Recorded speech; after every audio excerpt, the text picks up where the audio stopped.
ওই এলাকায় সহজে আল্লাহ পাকের গজব নাজিল হয় না।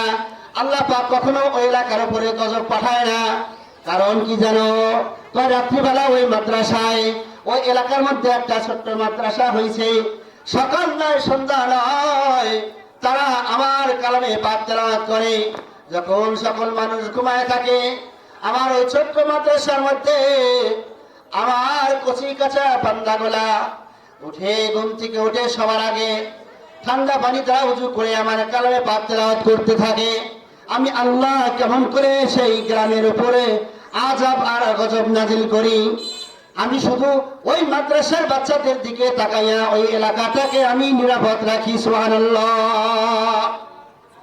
শুধুমাত্র কেবলমাত্র মাদ্রাসা কেন্দ্রিক, মাদ্রাসাকে লক্ষ্য করে যেখানে কোরআনের তেলাওয়াত করা হয়, হাদিসের শিক্ষা দেওয়া হয়, সর্বোপরি আল্লাহকে চেনানোর রাস্তা বলে দেওয়া হয়, এই উপলক্ষ করে আল্লাহ তাআলা হাজারো গুনাহগার মানুষ থাকার পরেও সেই এলাকার উপরে আল্লাহ তাআলার গজব নাজিল করেন না, রহমত ঢেলতে থাকেন, রহমত বর্ষণ করতে থাকেন, বরকত দিতে থাকেন। সুবহানাল্লাহ। মাদ্রাসাকে ভালোবাসেন, ছেলেদেরকে মেয়েদেরকে মাদ্রাসায় দেন, কোরআনের শিক্ষা শিক্ষিত করেন। করলে কি হবে? আপনার সন্তানরাও মানুষের মতো মানুষ হয়ে যাবে। শুধু তাই নয়, আপনি যে মুরব্বী, আপনি যে বাবা, আপনি যে মা, এই সন্তানের কারণে আল্লাহ তাআলা আপনার মান সম্মান আল্লাহ তাআলা বাড়িয়ে দিবেন। দুনিয়া আখিরাতে মান ইজ্জত নিয়ে চলতে পারবেন। হাসরের ময়দানে হাফেজ কোরআনের মা হওয়ার কারণে, হাফেজ কোরআনের বাবা হওয়ার কারণে আল্লাহ তাআলা এমন সম্মান দিবেন যে বিনা হিসাবে আল্লাহ তাআলা তাদেরকে জান্নাতের ফয়সালা করে দিবেন। সুবহানাল্লাহ। একজন হাফেজের কত দাম! প্রত্যেকটা হরফের বিনিময়ে 10 টাকা করে নেই। যারা পড়তে জানে না, এরা যদি চুপ করে শুনে, আল্লাহ তাআলা বলেন যারা চুপ করে কোরআন তেলাওয়াত শুনে এদের আমলনামায় নেকি লিখতে থাকো, নেকি লিখতে থাকো। সুবহানাল্লাহ। আজকে এখানে একটা কোরআনের মজমা, কোরআনের মজলিস বসানো হয়েছে। এই মজলিসটার দাম আল্লাহর কাছে কত? এই মজলিসটার, এই জায়গাটার দাম আল্লাহর কাছে কত পরিমাণে বেড়ে গেছে। আজকে শুধু এটা মাঠ নয়, মসজিদের সামনে, মাদ্রাসার সামনে শুধু মাঠ হিসাবেই আল্লাহ তাআলা গণ্য করবেন না। এই জায়গাটুকু আল্লাহর কাছে আজকে জান্নাতের একটা টুকরা হয়ে গেছে। সুবহানাল্লাহ। এই মজলিস যখন শেষ হয়ে যাবে, ফেরেশতারা, রহমতের ফেরেশতারা চতুর্দিকে বেষ্টন করে আছে। মজলিস যখন শেষ হয়ে যাবে, এখানে কোরআনের তেলাওয়াত হয়, হাদিসের টুকরা তেলাওয়াত হয়, দরুদ তেলাওয়াত করা হচ্ছে। ফেরেশতারা যখন এই পুঁজিবারটা নিয়ে আল্লাহর দরবারে চলে যাবে, আল্লাহ পাক হাজার জানা সত্ত্বেও তাদেরকে জিজ্ঞাসা করবেন, ও আমার ফেরেশতারা, তোমরা কোথায় গিয়েছিলে, কোথায় থেকে আসছো? ফেরেশতারা বলবে, রব্বুল আলামিন টাঙ্গাইল জেলায় পারসর গ্রামে একটা মাদ্রাসা মসজিদের সামনে তোমার পাগল পড়া বান্দারা কোরআনের মজমা জমাইছে, সুন্নতে রাসূলের মজমা জমাইছে, সেখানে গিয়েছিলাম, সেখানে আলোচনা হচ্ছে, কোরআনের আলোচনা হচ্ছে, জান্নাত জাহান্নামের আলোচনা হয়। আমরা সেখান থেকে আসলাম, মজমাটা শেষ হয়ে গেছে, তাই চলে আসছি। আল্লাহ পাক ফেরেশতাদেরকে জিজ্ঞাসা করেন, ফেরেশতারা রে, আমার ওই বান্দারা কি আমার জান্নাত দেখেছে? কয় না, দেখে নাই। এরপরেও তোমার জান্নাতের আশা রাখে আর তোমার কাছে তাদের নিজের পাপের মাপ চায়। আল্লাহ পাক বলেন, জান্নাত দেখে নাই, এরপরেও জান্নাতের আশা করে আমার কাছে চায়। ও ফেরেশতারা রে, তোমরা সাক্ষী থাকো, আমি আল্লাহ তাআলা আমার ওই বান্দাদের জীবনের গুনাহ মাফ করে জান্নাতের ফয়সালা করে দিলাম। আর কি বলে আমার বান্দারা, আর কি আলোচনা করে, কি চাই? ফেরেশতারা বলে, আল্লাহ আপনি জাহান্নাম বানাইছেন, আযাবের জায়গা, শাস্তির জায়গা বানায় রাখছেন। এই জাহান্নাম সম্পর্কে তারা আলোচনা করে, জাহান্নাম থেকে বাঁচতে চায়, মুক্তি চায়। কয় আল্লাহ, কয় আমার এই জাহান্নাম ভয়ঙ্কর জাহান্নাম, আযাবের জায়গা কি তারা দেখেছে? নেই। কয় না, না দেখে নাই, কোরআনে পড়ছে, কোরআনে শুনছে, নবীর হাদিস অনুযায়ী জানছে যে কোরআন মেনে চললে তাদেরকে জাহান্নাম থেকে মুক্তি দেওয়া হবে, নবীর আদর্শ মেনে চললে এই জাহান্নাম থেকে মুক্তি দেওয়া হবে, আর যদি না মানে তাহলে জাহান্নামে ফেলে দেওয়া হবে। আবার আল্লাহ ডেকে বলে, ফেরেশতারা তোমরা সাক্ষী থাকো, যারা জাহান্নাম দেখে নাই, আমি আল্লাহকেও দেখে নাই, জান্নাত দেখে নাই, এরপরেও জান্নাতের আশায় জাহান্নামের ভয়ে আলোচনা করতেছে, গুনাহ থেকে মাপ চাই, তোমরা সাক্ষী থাকো, আমি আল্লাহ খুশি হইয়া তাদের জাহান্নামের খাতা থেকে নাম কেটে দিলাম। সুবহানাল্লাহ বলেন। ও বন্ধু, একবার সুবহানাল্লাহ বললে কি লাভ? যদি জানতেন নিঃশ্বাসে নিঃশ্বাসে সুবহানাল্লাহ বলতেন। সুবহানাল্লাহর হাজারো ফজিলত। এক হাদিসে আছে সুবহানাল্লাহ একবার বললে জান্নাতে একটা গাছ হয়, গাছটা এত বড় হয়, গাছের ছায়া এত লম্বা হয়, একটা তেজি ঘোড়া নিয়ে 100 বছর দৌড়াইলে গাছের ছায়া শেষ করতে পারে না। একবার সুবহানাল্লাহ বললে, আল্লাহ নবী ইরশাদ করেছেন হাদিসের মধ্যে, কোন বান্দা যদি সুবহানাল্লাহ 100 বার সকালে 100 বার বিকালে তেলাওয়াত করে, আল্লাহ তাআলা তার আমলনামায় 100টা গোলাম আজাদ করার সওয়াব দিয়ে দেয়। বন্ধু, আলহামদুলিল্লাহর কত দাম তোমরা যদি জানো, আলহামদুলিল্লাহর কত দাম। বলে আলহামদুলিল্লাহর ফজিলত শোনো। একবার আলহামদুলিল্লাহ বললে আসমান থেকে জমিন পর্যন্ত যত ফাঁকা জায়গা আল্লাহ তাআলা নেকি দিয়া ভরপুর করে তার আমলনামায় দিয়ে দেয়। আল্লাহু আকবার। আরেকটা হাদিসে আছে সকাল বিকাল যদি 100 বার করে আলহামদুলিল্লাহ বলে, কেউ যদি আলহামদুলিল্লাহ 100 বার করে বলে, আল্লাহ তাআলা তার আমলনামায় কত নেকি দান করবেন।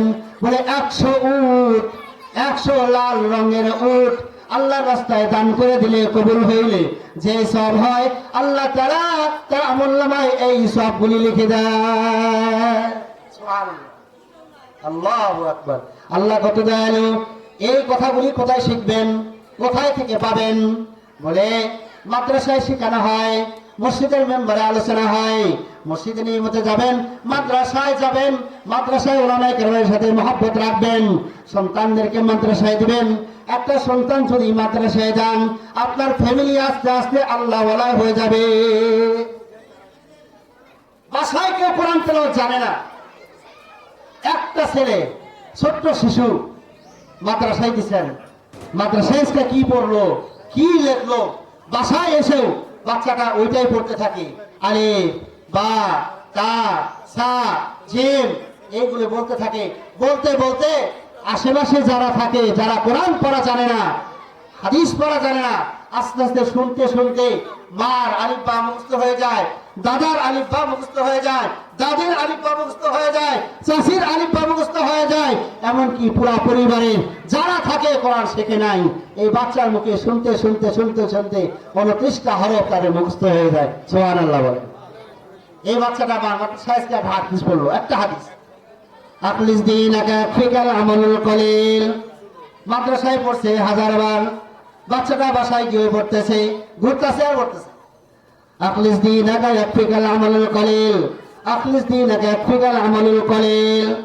তোমার ইমানকে খাঁটি করো, তোমার ইমানকে খাঁটি করো, অল্প আমল তোমার নাজাতের জরিয়া হবে, অল্প আমল তোমার নাজাতের জন্য যথেষ্ট হবে। এই বাচ্চারা যখন হাদিসটা বারবার পড়তে থাকে, বাসায় কেউ হাদিস পড়া জানে না, বাচ্চার মুখে শুনতে শুনতে শুনতে শুনতে পরিবারের সকলের মুখস্থ হয়ে যায়। ও বন্ধু, যখন একজন মানুষ এই আলিফ শুনে শুনে মুখস্থ করে, আলিফ বার অর্থ কি জানে না, এটা কিভাবে হতে হয় জানে না, শুধু শুনে শুনে বলছে মুখে, আল্লাহ বলেন যে তুমি মুখে আলিফ বলছো, তোমার আমলনামায় কমপক্ষে 10টা নেকি দান করা হয়েছে। সুবহানাল্লাহ, কমপক্ষে 10টা নেকি তোমার আমলনামায় দেওয়া হয়েছে।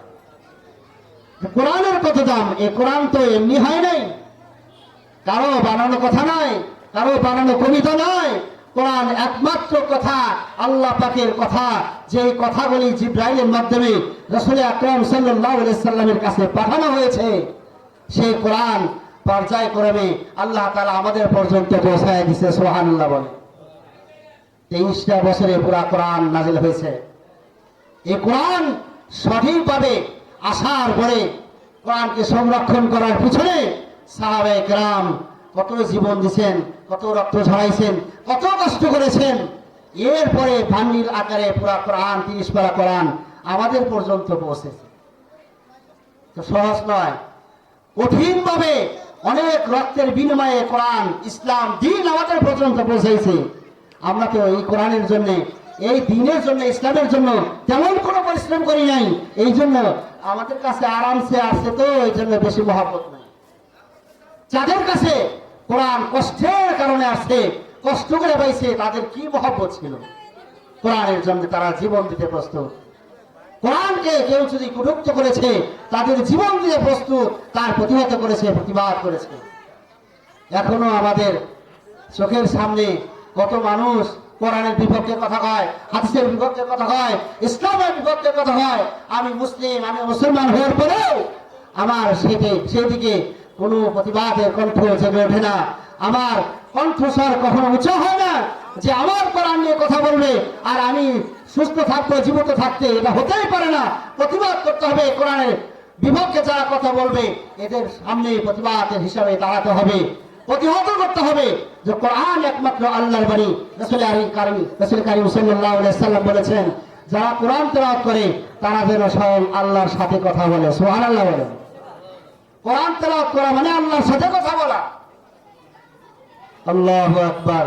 আপনি কোরআন তেলাওয়াত করতেছেন, এই আল্লাহর কথাগুলি আপনি পুনরাবৃত্তি করতেছেন, বলতেছেন, এর অর্থ হলো আপনি আল্লাহর সঙ্গে কথা বলতেছেন। সুবহানাল্লাহ বলে। হাদিসের মধ্যে আছে, আল্লাহ যদি তোমার সাথে কথা বলতে চায়,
হ্যালো হ্যালো হ্যালো,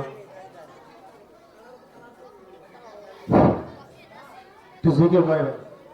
লা ইলাহা ইল্লাল্লাহ, লা ইলাহা ইল্লাল্লাহ, লা ইলাহা ইল্লাল্লাহ, লা ইলাহা ইল্লাল্লাহ, লা ইলাহা ইল্লাল্লাহু মুহাম্মাদুর রাসূলুল্লাহ সাল্লাল্লাহু আলাইহি ওয়াসাল্লাম। বলতেছিলাম কোরআনের কথা। এক বৃদ্ধ বাবাজি শেষ বয়সে কোরআন পড়তে পারে নাই। যখন বয়স শেষ তখন ওয়াজ মাহফিল থেকে ওয়াজ শুনে শুনে মনের মধ্যে যাচ্ছে, বয়স তো শেষ হয়ে গেল, কোরআন পড়াটা শিখলাম না, জীবনটা বরবাদ হয়ে গেল। বৃদ্ধ বাবা মৃত্যুর আগ মুহূর্তে মনের মধ্যে জাগলো, কোরআন পড়তে পড়তে যদি কবরে চলে যায় আল্লাহর কাছে জবাব দিতে পারবো, আল্লাহ সময় মতো শিখতে পারি নাই, কোরআন পড়তে পড়তে শিখতে শিখতেই তোমার দরবারে চলে আসছি। বৃদ্ধ বয়সে কোরআন পড়া শুরু করে দিল। আলিফ বা তা সা চারটা বর্ণ শিখছে কেবল। সময় আর নাই, আজরাইল সামনে এসে উপস্থিত। আসসালামু আলাইকুম মুরব্বী, আপনাকে নেওয়ার জন্য আল্লাহ পাঠাইছে, জানটা কবজ করে নিয়ে যাব, চলেন যাই। মুরব্বীর কোরআন তেলাওয়াত করার হলো না, কোরআন শিক্ষা গ্রহণ করা হলো না, কেবলমাত্র আলিফ বা তা সা চারটা বর্ণ শিখছে। মওতের সময় এসে গেছে, মরণ যখন হয়ে গেল, মুরব্বীকে যখন কোরআন শিক্ষা অসমাপ্ত হয়ে গেল, কবরে রাখা হলো। মুনকার নাকির চলে আসছে। মুনকার নাকির এসে প্রশ্ন করতেছেন, মান রব্বুকা, তোমার রব কে?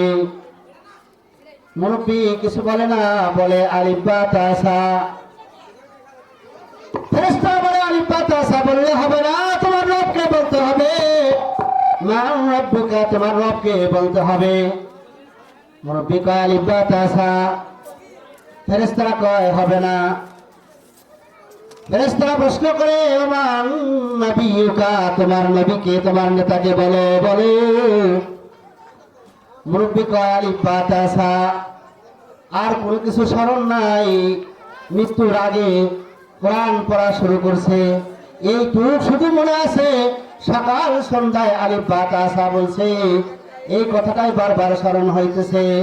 ফেরেশতা জিজ্ঞাসা করে, মান রব্বুকা, মান নবিয়ুকা, ওমান দীনুকা। মুরব্বী কয় আলিফ বা তা সা, আলিফ বা তা সা। ফেরেশতারা অবরোধ হয়ে আল্লাহর দরবার চলে গেছে। আল্লাহর কাছে গিয়ে কয়, রব্বুল আলামিন, আজকে এমন একটা কবরে গিয়েছিলাম, কবরস্থ করা হয়েছে কিছুক্ষণ আগে। এক বৃদ্ধ মানুষ, তাকে জিজ্ঞাসা করি, মান রব্বুকা, ওমান নবিয়ুকা, ওমান দীনুকা। উত্তরে শুধু বলে আলিফ বা তা সা, আলিফ বা তা সা, আলিফ বা তা সা, আর কিছু বলতে পারে না। আমরা এখন কি করব? পাস করে দিব না ফেল করে দিব? রব্বুল আলামিন কয়, এ আমার বান্দা, আলিফ বা তা সা কি কয়? আলিফ বা তা সা কোথায় থেকে শিখলো? কয় মাদ্রাসা গিয়ে শিখছে। আলিফ বা তা সা কি? আল্লাহ কি জানে না? কয় জানি। জানার পরে কয় আলিফ বা তা সা এগুলা কি? কয় কোরআনের আয়াতের একটা অংশ। আলিফ বা তা সা এলা কোরআনের হরফ, এই হরফগুলি একটা বললে 10টা করে নাকি? কয় আর কিছু তো বলে নাই, আমার কোরআন থেকেই তো হরফগুলা উচ্চারণ করছে, তোরা ধরে। Student of class 2 of Nurani division, I request you to come on the stage. শুরুতেই আপনাদের সামনে কালামে পাক থেকে তেলাওয়াত করে শোনাবেন রাজাতুল আতফান নুরানি বিভাগের দ্বিতীয় শ্রেণীর ছাত্রী ফারজানা। আমি আপনাকে মঞ্চে আসার জন্য অনুরোধ করছি। সম্মানিত দর্শক, সম্মানিত সুধী, প্রত্যেকটা ইভেন্টের পরে একটু মাশাআল্লাহ আলহামদুলিল্লাহ বলে বাচ্চাদেরকে উৎসাহ দেবেন।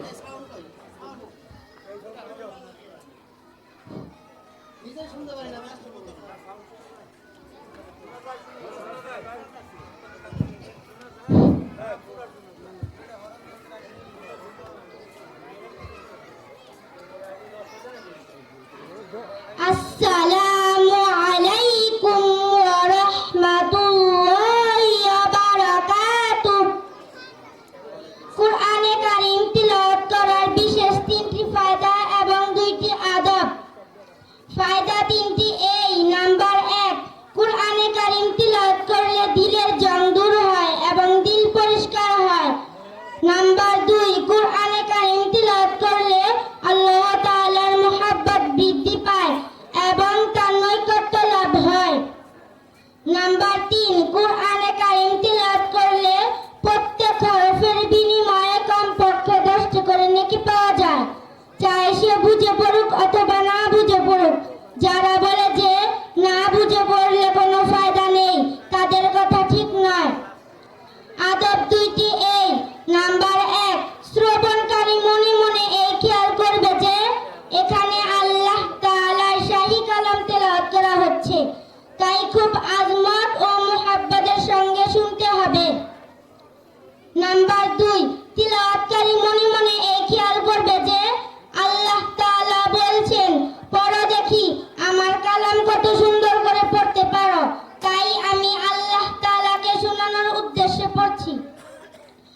আউযু বিল্লাহি মিনাশ শাইতানির রাজীম। বিসমিল্লাহির রাহমানির রাহিম। ইয়াসিন ওয়াল কুরআনিল হাকীম। ইন্নাকা লামিনাল মুরসালিন আলা সিরাতিম মুস্তাকিম। তানজিলাল আজিজির রহিম। লিতুনদিরা কওমান মা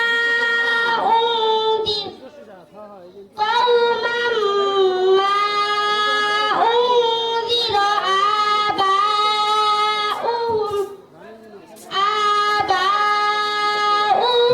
ফাহুম গাফিলুন। সাদাকাল্লাহুল আযীম। মারহাবা বলুন সবাই, মারহাবা। আপনাদের সামনে আমাদের এই বাচ্চা সূরাতুল ইয়াসিন থেকে তেলাওয়াত করছেন। সূরাতুল ইয়াসিন সম্পর্কে হাদিসের মধ্যে রাসূল কারীম সাল্লাল্লাহু আলাইহি সাল্লাম বলেছেন, সূরা ইয়াসিন হলো কোরআনের দিল। প্রত্যেকটা জিনিসের মিডল পয়েন্ট আছে, মানুষের অন্তর আছে, কোরআনেরও অন্তর হলো সূরাতুল ইয়াসিন। হাদিসের মধ্যে রাসূল কারীম সাল্লাল্লাহু আলাইহি সাল্লাম বলেছেন, মুমূর্ষু ব্যক্তি যখন মানুষ মৃত্যুবরণ করে এমন অবস্থায় যদি তার পাশে বসে কোরআন কারীম তেলাওয়াত করা হয় সূরাতুল ইয়াসিন, তাহলে তার মৃত্যু যন্ত্রণা আল্লাহ তাআলা আসান করে দেন। সুবহানাল্লাহ বলে।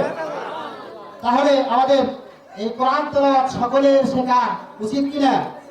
আমাদের নিজের উচিত এবং আমাদের বাচ্চাদেরকে, ছেলেমেয়েদেরকে কোরআনের শিক্ষা দেওয়া উচিত। জি,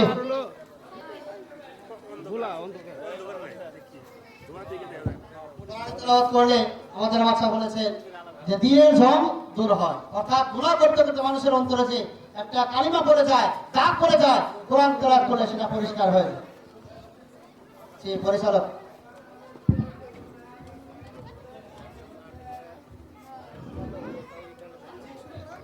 Along with these first and second class students of Nurani Division are coming with prayer poem. In front of you, I request you to come on the stage. এরই পাশাপাশি আপনাদের সামনে আরবি, বাংলা ও ইংরেজি হাতের লেখা নিয়ে আসছে রাজাতুল আতফাল নুরানি বিভাগের প্রথম ও দ্বিতীয় শ্রেণীর ছাত্রছাত্রীরা।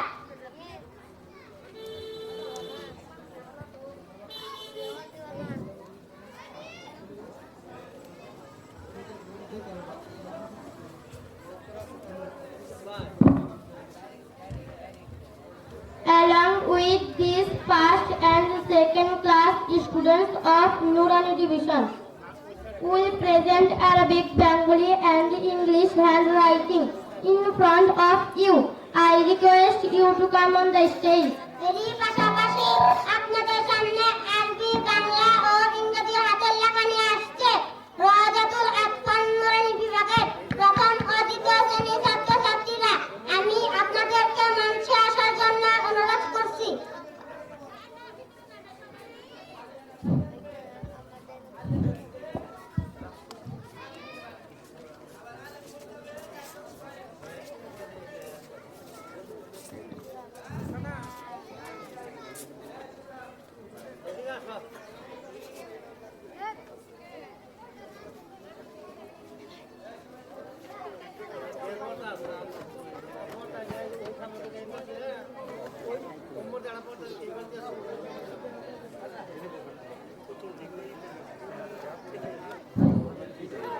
আপনারা দেখতে পাচ্ছেন প্রথম শ্রেণী এবং দ্বিতীয় শ্রেণী ছাত্রছাত্রীরা হাতের লেখা দেখানোর জন্য স্টেজে চলে আসছেন।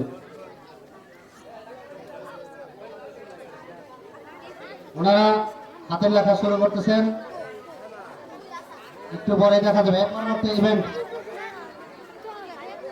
পরিচালক, পরবর্তী ইভেন্ট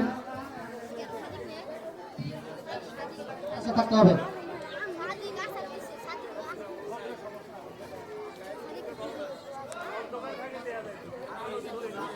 একজন থাকতে হবে।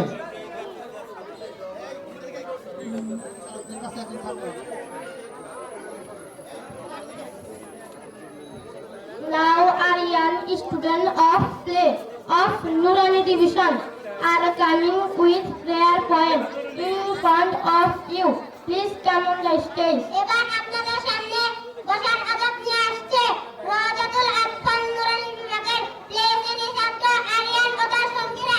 আমি আপনাদেরকে মঞ্চে আসার জন্য অনুরোধ করছি।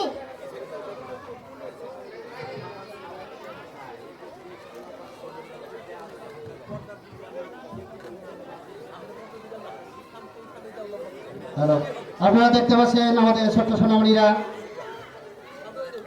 লাইন ধরে সুন্দর করে স্টেজে চলে আসছে। তারা আপনাদেরকে বসার আদব দেখাবে, কিভাবে বসতে হয় আপনাদের বসার আদব দেখাবে আমাদের ছোট্ট সোনামণিরা। সুন্দর করে দাঁড় করে দেন, সব এক সাইড সুন্দর। হ্যাঁ, সামনে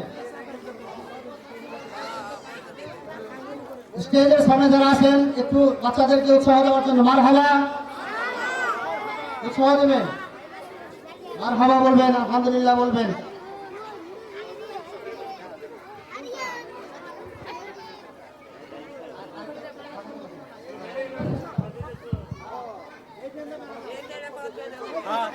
আমাদের স্টেজে যারা আছেন উপস্থিত ছোট্ট সোনামণিরা আপনাদেরকে বসার আদব দেখাবে, কিভাবে বসতে হয়, কিভাবে বসার সুন্নত তরিকা বসা দেখাবে।